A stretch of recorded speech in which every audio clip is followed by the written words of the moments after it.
ഈ പദയാത്രയിൽ വീണ്ടും ഒരു മമ്മൂക്കയുമായിട്ടും കൂടി ചേരുകയാണല്ലോ. അപ്പൊ അദ്ദേഹത്തിനോട് വേണ്ടി വന്നാൽ കലഹിക്കാനും, പിന്നെയും സ്നേഹിക്കാനും, പിന്നെയും കലഹിക്കാനും, സ്നേഹിക്കാനുള്ള ഒരു സ്വാതന്ത്ര്യം കൂടി സാറിനുണ്ടല്ലോ അദ്ദേഹത്തിന്റെ അടുത്ത്. സ്വാതന്ത്ര്യം അദ്ദേഹം തന്നിട്ടുണ്ടായിരിക്കാം. എന്നാൽ ആ. ഞാൻ അതൊന്നും അല്ല നോക്കണേ. എനിക്ക് പറയാനുള്ളത് പറയും.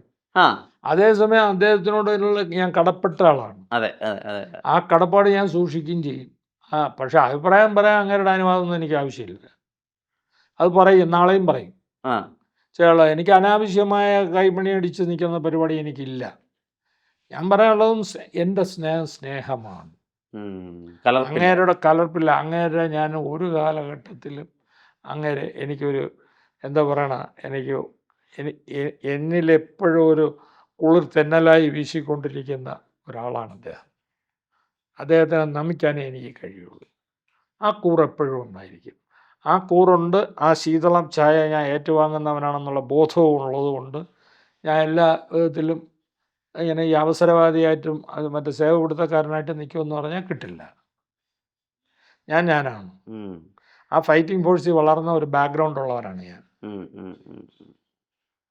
മനസ്സിലായില്ലേ? പദയാത്രയിൽ അദ്ദേഹത്തിന്റെ ഒരു എത്രയോ ഒരു 5ാമത്തെ ജനറേഷനെയാണ് അദ്ദേഹം ഇപ്പോൾ അഭിനയിച്ച് ആസ്വദിപ്പിക്കാൻ വേണ്ടി പോകുന്നത്. അപ്പോൾ ശ്രീ മമ്മൂക്ക. അപ്പോൾ അദ്ദേഹമായിട്ടുള്ള അഭിനയ നിമിഷങ്ങൾ പദയാത്രയിൽ അദ്ദേഹത്തിനേക്കാളും സീനിയറാണ് ഞാൻ. അതെ, അതാ പറയുന്നത്. അപ്പൊ പിന്നെ ഈ തലമുറയൊക്കെ ഞാനും കണ്ട ആളല്ലേ. ശരിയാണ്, ശരിയാ.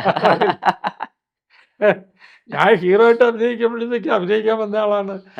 ഞാൻ സീതയിൽ അഭിനയിക്കുമ്പോൾ എം മുകുന്ദൻ്റെ സീതയിൽ അഭിനയിക്കുമ്പോൾ പറഞ്ഞിട്ടുണ്ട്, മാരാസ് കാമ്പസിൻ്റെ കോമ്പൗണ്ടിലൂടെ ഷൂട്ടിംഗ് നടക്കുമ്പോഴത്തേക്ക് ഇദ്ദേഹം വന്ന് കണ്ടുകൊണ്ടിരുന്നിട്ടുണ്ടെന്ന് പറഞ്ഞിട്ടുണ്ട്. അപ്പോൾ അങ്ങനെയൊക്കെ ഉണ്ടായിട്ടുള്ള ആളാണ്. പക്ഷെ അദ്ദേഹം എവിടെ മനുഷ്യൻ അങ്ങോട്ട് കയറി വരുമ്പോഴത്തേക്ക് അംഗീകരിച്ചു കൊടുത്തേ പറ്റൂ, ഇല്ലേ? അതെ, അതെ, അതെ, അതെ. നമ്മളിപ്പോൾ ഈ പ്രധാനമന്ത്രിയൊക്കെ പറയും, പ്രധാനമന്ത്രി തന്നെ. ചുമ്മാ നോക്കിടുന്നുണ്ട് വല്ലതും പറയാമെന്നുള്ളത് കഴിഞ്ഞിട്ട് എന്തർത്ഥം? ഇപ്പോൾ സിനിമകൾ രാഷ്ട്രീയ ഉദ്ദേശത്തോടുകൂടി നിർമ്മിക്കപ്പെടുന്നു, പ്രൊപ്പഗൻഡ സിനിമകൾ ഉണ്ടാവുന്നു, ഇപ്പോൾ കേരള സ്റ്റോറി ഉണ്ടാവുന്നു, ദുരന്തർ ഉണ്ടാവുന്നു. ഇതൊക്കെ കാണാനും മനസ്സിലാക്കാനൊക്കെ സമയം ചിലവെക്കാറുണ്ടോ? ഇതൊക്കെ നിങ്ങൾ ചർച്ച ചെയ്യണതുപോലെ ഗൗരവത്തിൽ ചർച്ച ചെയ്യണ ആളല്ല. കാരണം ഇതിനൊന്നും ഒരു വകയും സമൂഹത്തിൽ ഉണ്ടാക്കാൻ പറ്റില്ല. ഞാനിവിടുത്തെ കയ്യന്തലയും പുറത്തിടരുത് ഉണ്ടാക്കിയ ആളാണ്. കാശിന് വേണ്ടി ഉണ്ടാക്കിയല്ല. ഞാൻ ഈ സ്റ്റോറി വാങ്ങിക്കുമ്പോഴേ ആ പടം തമിഴിൽ പൊട്ടലാണെന്ന് അറിഞ്ഞിട്ട് ആ പ്രമേയം കൊണ്ടുവരണമെന്ന് ആഗ്രഹിച്ച് ചെയ്തിട്ടുള്ള ഒരാളാണ് ഞാൻ കൊണ്ടുവന്ന അതിനകത്ത് ഒരുപാട് കാര്യങ്ങൾ യാത്രാ പ്രശ്നങ്ങൾ അവതരിപ്പിച്ചിട്ടുണ്ട്. അതുകൊണ്ട് ഇവിടുത്തെ യാത്രാ പ്രശ്നങ്ങൾ വല്ലതും അവസാനിച്ചില്ല. KSRTC പൊളിഞ്ഞുകൊണ്ടിരുന്നു. പിന്നെ അതിന് ശേഷം അപ്പോൾ ഇവിടെ നമ്മളൊരു കലാസൃഷ്ടിയിലൂടെ ഇത് ഇങ്ങനെ കാണിച്ചോടാൻ തന്നെ എല്ലാവരും അങ്ങ് മറ്റവരായിട്ട് മാറുമെന്നൊന്നും നിങ്ങൾ പ്രതീക്ഷിക്കേണ്ട. ഒരു വകയും മാറില്ല. അങ്ങനെയൊക്കെ കലാസൃഷ്ടികളിൽ വന്നെങ്കിൽ ഇവിടുത്തെ എല്ലാ ജനതയും ഇപ്പോൾ കമ്മ്യൂണിസ്റ്റ് ആയിരുന്നേ. ശരി. അങ്ങനെയൊന്നും കാര്യമാണല്ലോ. അത് ഒരു കാലഘട്ടത്തിൽ കമ്മ്യൂണിസം വളരാൻ വേണ്ടി കല ഒരു ശക്തി കൊടുത്തിട്ടുണ്ടായിരുന്നു. കലയ്ക്ക് പ്രാധാന്യം ഉണ്ടായിരുന്നു. ആ കാലഘട്ടവും പോയി. മനസ്സിലായില്ലേ? ഈ BJP രാഷ്ട്രീയം പ്രചരിപ്പിക്കാൻ വേണ്ടി പുതിയ തലമുറയുടെ അടുത്ത് ചോദിക്കണം. ഇപ്പം ഇദ്ദേഹത്തിന് ധ്യേയിക്കുകയാണെങ്കിൽ രാഷ്ട്രീയം എന്ന് പറഞ്ഞാൽ അവന് ഒരു ഇൻട്രസ്റ്റ് ഉണ്ടോടാ രാഷ്ട്രീയത്തിൽ? വേണ്ടല്ലേ. അതാണ് ഇന്നത്തെ ഇത്. അല്ല, അങ്ങനെ ഒരു വിമർശനം കൂടി ഉണ്ടല്ലോ സാർ. അതായത് പുതിയ തലമുറ രാഷ്ട്രീയവാദികളാവുന്നു, താല്പര്യമില്ല. അവരുടെ കാഴ്ചപ്പാടുകൾ തന്നെ നമ്മൾ ഇപ്പൊ ഈ മഹാനെയൊക്കെ ഉണ്ടല്ലോ, എവരിൽ നിന്നാണ് ഞാൻ ഇപ്പോഴും പലതും പഠിക്കുന്നത്. ഭയങ്കര ഐക്യുകളാണ് ഇപ്പോഴത്തെ ജനറേഷൻ എന്ന് പറയുന്നത്. മനസ്സിലായില്ലേ? നമ്മൾ കാണുന്ന രീതിയിലല്ല. അവർക്ക് ഈ രാഷ്ട്രീയം തമ്മിൽ അടികൂടിയും മറ്റത് ചെയ്ത് നടക്കണതൊക്കെ അവർക്ക് പുച്ഛമാണ്. പക്ഷെ അവർ ചിന്തിക്കുന്നത് ശരിയാണോ എന്നൊക്കെ ചോദിച്ചാൽ എനിക്ക് പറയാൻ പറ്റില്ല. കാരണം എങ്ങനെയെങ്കിലും പഠിക്കുക, ഫസ്റ്റ് റാങ്ക് വരിക, ഒരു ഉന്നത നിലയ്ക്ക് ധാരാളം പൈസ ഉണ്ടാക്കുക, ഒരു പെണ്ണിനെ വിവാഹം കഴിച്ചാൽ പിന്നെ ആരും വേണ്ട, പെണ്ണിനെയും കൊണ്ട് എവിടെയെങ്കിലും പോയി അവരുടെ അടിമയായിട്ട് കിടന്ന് അടികൊള്ളണമെന്നാണ് ജീവിതത്തിലൊന്നും ഞാൻ സപ്പോർട്ട് ചെയ്യുന്നില്ല. മനസ്സിലായില്ലേ? അവരെന്ത് ചെയ്യണമെന്നുള്ള ഇവരെയൊന്നും ചോദ്യം ചെയ്യാൻ ഒരു അർഹതയും നമുക്കില്ല. പുതിയ തലമുറ എങ്ങനെയൊക്കെ ചിന്തിക്കുന്നു, വലിയ വലിയ കാര്യങ്ങൾ, വലിയ അറിവ്, IQ ഒക്കെ എല്ലാം മികച്ച ലെവലിലാണ്. നമ്മൾ മിണ്ടാതിരുന്നാൽ നമുക്ക് ജീവിച്ചു പോകും. മനസ്സിലായില്ലേ?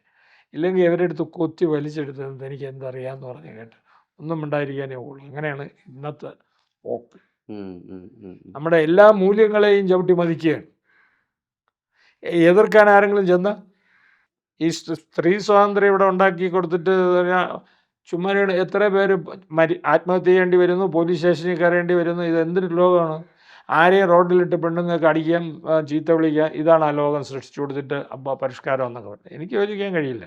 പക്ഷെ അത് പരസ്യമായിട്ട് പറഞ്ഞ് ബഹളം ഉണ്ടാക്കാൻ ഞാൻ ഇല്ല. എൻ്റെ ആ കാലം ഇനി ഇല്ല നമ്മുടെ കയ്യിൽ ഫൈറ്റിങ്ങിന് ഇറങ്ങാൻ.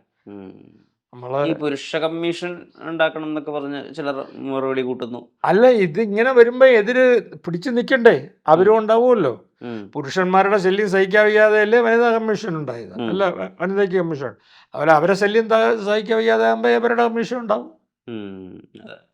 അതും ആവശ്യമായി വരും. പ്രായോഗികമാവും അങ്ങനെ തോന്നുന്നുണ്ടോ? പിന്നെന്താ സംശയം തോന്നുന്നു? എത്രയോ കാര്യങ്ങൾ നമ്മൾ നടക്കൂല എന്ന് വിചാരിച്ചിരിക്കണൊക്കെ നടന്നിരിക്കണം. റോഡിൽ പുല്ലുപോലെ എടുത്തിട്ട് ഭർത്താവിനെ ചവിട്ടണ ഒരു കാലം വരുമെന്ന് നമ്മൾ പ്രതീക്ഷിച്ചിരുന്നു. ഇപ്പം നടക്കണില്ലേ? എല്ലാ വീടുകളിലും അങ്ങ് സമാധാനമാണ് നടക്കുന്നത്. അല്ല. അപ്പം പിന്നെ നമ്മൾ ആലോചിച്ചാൽ മതി. നമ്മൾ പ്രതീക്ഷിക്കാത്തൊക്കെ നടക്കുന്നു. കാലത്തിൻ്റെ മാറ്റമാണ്. ദൃശ്യത്തിന്റെ 3-ാം ഭാഗം ഇറങ്ങുന്നുണ്ട് മെയ് മാസത്തില്. എന്നെ 1-ാം ഭാഗം കഴിഞ്ഞപ്പം കൊന്നുകളഞ്ഞു എൻ്റെ ക്യാരക്ടർ. അതോടുകൂടി എനിക്ക് അതിലുള്ള ഇൻട്രസ്റ്റ് പോയി. പിന്നെ കാരണം എന്നെ വിളിക്കില്ല എന്ന് എനിക്കറിയാം. പിന്നെ എന്ന് പറയാൻ ദൃശ്യത്തിൽ അത് വിജയിക്കട്ടെ, ആ ടീം എപ്പോഴും സക്സസ് ആയി നിൽക്കട്ടെ എന്ന് എനിക്ക് ആഗ്രഹമുണ്ട്. കാരണം ഞാൻ അതിൻ്റെ ആരംഭത്തിൽ ഉണ്ടായിരുന്ന ആളാണല്ലോ. അതുകൊണ്ട് ഈ പടം വിജയിക്കണമെന്ന് എനിക്ക് ആഗ്രഹമുണ്ട്. ഈ ഇപ്പോൾ വർക്ക് ചെയ്തിട്ടുള്ള ഈ ഫിലിം മേക്കേഴ്സിനെ ഇടയ്ക്കൊന്ന് വിളിക്കാനും ആ പരിചയം പുതുക്കാനും അങ്ങനെ ഒരു നെറ്റ്വർക്കിംഗ് ഉണ്ടാക്കാൻ ആ ശ്രമങ്ങൾ നടത്താറുണ്ടോ എപ്പോഴെങ്കിലും? ഇപ്പൊ ചെയ്യണതൊക്കെ പറയുന്നത് ശരിയായിട്ടല്ല, ശരിയല്ല. ഞാൻ ഇതുവരെ ആരോടെയും പറഞ്ഞിട്ടില്ല. ഞാൻ എന്നാൽ കഴിയുന്ന സഹായങ്ങൾ വരെ എൻ്റെ കൂടെ സഹപ്രവർത്തകരായിരുന്നവർക്ക് ചില വിശേഷ ദിവസങ്ങളിലൊക്കെ ചെയ്തുകൊണ്ടൊക്കെ ഇരുന്നു. എനിക്ക് ശേഷി ഉണ്ടായിരുന്ന സമയത്തൊക്കെ ചെയ്തുകൊണ്ടൊക്കെ. അങ്ങനെയൊക്കെ എല്ലാ വിധത്തിലുള്ള ബന്ധങ്ങളും നിലനിർത്താനും ഇത് നിർത്താനും ഒക്കെ ശ്രമിക്കുന്ന ഒരാളാണ് ഞാൻ. പക്ഷെ അതിനെപ്പറ്റി അവകാശപ്പെടാനൊന്നുമില്ല. Okay okay okay. ചലച്ചിത്രമേളകളുടെ നിലവാരം, ഇപ്പോൾ IFFK ഒക്കെ നിലവാരത്തെ പറ്റിയിട്ട് 2 അഭിപ്രായം കഴിഞ്ഞ വട്ടം ഉണ്ടായിരുന്നു. അതിനൊരു ക്വസ്റ്റ്യൻ വരണതിന് മുമ്പ് തന്നെ ആൻസർ പറയാം. ഇത് 88 ഇവിടെ ഉണ്ടാകുമ്പോഴത്തേക്കും ഉണ്ടാകുന്ന ലെവലിലൊക്കെ ഉള്ള ഒരു നിലവാരവും ഇപ്പോൾ ഇല്ല. ലോകത്തുണ്ടാകുന്ന ചിത്രങ്ങളുടെ പരിച്ഛേദത്തിൽ നിന്ന് ഏറ്റവും മികച്ചത് എന്നുള്ളത് കിട്ടാവുന്നിടത്തോളം, ചില കിട്ടാത്ത രാജ്യങ്ങളുടെ പടങ്ങളൊക്കെ ഉണ്ട്. എന്നിരുന്നാലും കിട്ടാവുന്നിടത്തോളം നല്ല പടങ്ങൾ ശേഖരിച്ചു കൊണ്ടുവന്ന് അപാരമായ ഒരു തലമുറയെ വാർത്തെടുത്ത ഒരു സ്ഥലത്തിൻ്റെ ചരിത്രമുള്ളവരാണ് നമ്മൾ. അപ്പോൾ അതൊക്കെ ഈ ഉത്സവക്കെട്ട് കാഴ്ച പോലെ ഫെസ്റ്റിവലിന് ഭയങ്കര അർത്ഥമുണ്ട്. അതായത് ഈ സിനിമയിൽ പ്രവർത്തിക്കുന്നവർ വളരെ നിലവാര തകർച്ചയിൽ കിടക്കുമ്പോൾ ലോക സിനിമയുടെ കൂടെ നമ്മുടെ സിനിമയും കൊണ്ടുവരാൻ വേണ്ടി അവരെ ആ ചിത്രങ്ങൾ ഇവിടെ കൊണ്ടുവന്ന് കാണിച്ച് ചർച്ചകൾ ചെയ്ത് ഇവരെ പ്രബുദ്ധരാക്കി ഇവരുടെ ചിന്താശിലകളെ ആ ലെവലിലേക്ക് കൊണ്ടുവന്നൊക്കെ ആക്കിയെടുക്കാനൊക്കെയാണ് ഈ ഫെസ്റ്റിവൽ ആദ്യം ഉണ്ടായത്. അത് കഴിഞ്ഞപ്പോഴത്തേക്ക് നമ്മുടെ കേരളത്തിലാണ് പ്രധാനമായിട്ട് അത് ജനകീയമാക്കണം, പ്രേക്ഷകരും കൂടെ ആ ലെവലിലേക്ക്, അതൊക്കെ നല്ലതാണ്, നല്ല ചിന്തയാണ്. പക്ഷെ അതിങ്ങോട്ട് മാറിയിട്ട് ഇപ്പോൾ ഇതൊരുമാതിരി മറ്റേ ക്ഷേത്രോത്സവം പോലെ ആയിട്ടുണ്ട്. അവിടെ നമ്മൾ ചെല്ലുമ്പോൾ ഇങ്ങനെ കൈവരികളിൽ കൈലിയെ കൊടുത്തിരിക്കണം, പെൺകുട്ടികൾ തലക്കെട്ടുമൊക്കെ കെട്ടിയിരിക്കണം, കൂടെ ഡാൻസ് ചെയ്യണം, ബാൻഡ് അടിക്കണം, അത് ചെയ്യണം, കോപ്രായങ്ങൾ കാണിക്കുന്നു. ഇതൊക്കെ കഴിഞ്ഞ് സീരിയസ് ആയിട്ടൊരു ചർച്ചകളും സിനിമ കാണലും അല്ല, അതൊരു ഉത്സവം. അത്രയും ദിവസം ചെറുപ്പക്കാരുടെ ഒരു ഉത്സവമായിട്ട് മാറി. അതുകൊണ്ട് അപ്പോഴത്തന്നെ പ്രേക്ഷകൻ്റെ ഇതുപോലും വളരെ കുറഞ്ഞിട്ടുണ്ട്. ഈ സീരിയസ് ആയിട്ട് സിനിമ ഉണ്ടാക്കുന്നവരും അങ്ങനെയുള്ളവരുടെ പാർട്ടിസിപ്പേഷൻ കുറഞ്ഞിട്ടുണ്ട്. ഒരു ചലച്ചിത്ര മുന്നേറ്റം എന്നുള്ള അവസ്ഥ ഇപ്പം ഇല്ല. ഇല്ല, പടത്തിന് സ്റ്റാൻഡേർഡ് ഇല്ല. അതിന് വേണമെന്നുണ്ടെങ്കിൽ ജഗദീഷ് ജീവിച്ചിരിപ്പുണ്ട്. 1988 ആണെന്ന് തോന്നുന്നു, ഒരു ഫെസ്റ്റിവൽ കണ്ടിട്ട് ഞാൻ കൈരളി തിയേറ്ററിൽ നിന്ന് ഇറങ്ങി വരുമ്പോൾ സതേൺ സ്റ്റാർ എന്ന് പറഞ്ഞ ഇവിടെ ഒരു പത്രം ഉണ്ടായിരുന്നു.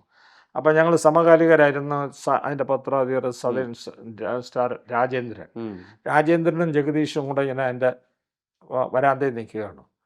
ഞാൻ ഈ പടം കണ്ട ഇൻസ്പിറേഷനിൽ നിന്ന് വെളിയിലോട്ട് വന്നിട ഇവരെ കണ്ടിട്ട് ഞാൻ സത്യം പടം അടുത്ത വർഷം എൻ്റെ പടം ഉണ്ടായിരിക്കും ഇന്ത്യൻ പനോരമയിൽ. അപ്പം ഇവർ പിന്നെയാണ് പറയണത് എന്നെ കളിയാക്കിയത്, അവൻ്റെ പടം അടുത്ത പനോരമയിൽ ഉണ്ടെന്നുള്ള രീതിയിൽ കളിയാക്കിയവർ.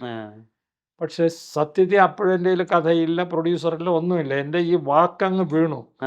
അതിനുശേഷം പ്രൊഡ്യൂസറുണ്ടായി, കഥയുണ്ടായി, എല്ലാം ഉണ്ടായി. അടുത്ത പനോരമയിൽ എൻ്റെ പടം ഉണ്ടായി അടുത്ത വർഷം. That is and the bones do blossom, അസ്ഥികൾ പൂക്കുന്നു, പടം ഉണ്ടായി. അതൊരു ത്വരയാണ്. ഒരു കാലഘട്ടത്തിൽ നമ്മുടെ ബ്ലഡ് ആവേശം മുഴുവൻ ഉണ്ടാക്കണം. ആ സിനിമ എന്ന് പറഞ്ഞ് നടക്കുന്ന ഒരു ബ്ലഡായിരുന്നു. അന്നത്തെ ആവേശം, അന്നത്തെ അത് ഉണ്ടാക്കിയെടുക്കും. ആ ഒരു വിശ്വാസവും ആ ഒരു സംഗതി ഉണ്ടാവണം. ഒരു തലമുറ എപ്പോഴും സിനിമയെ സ്നേഹിച്ച് നമ്മുടെ കൂടെ വേണം.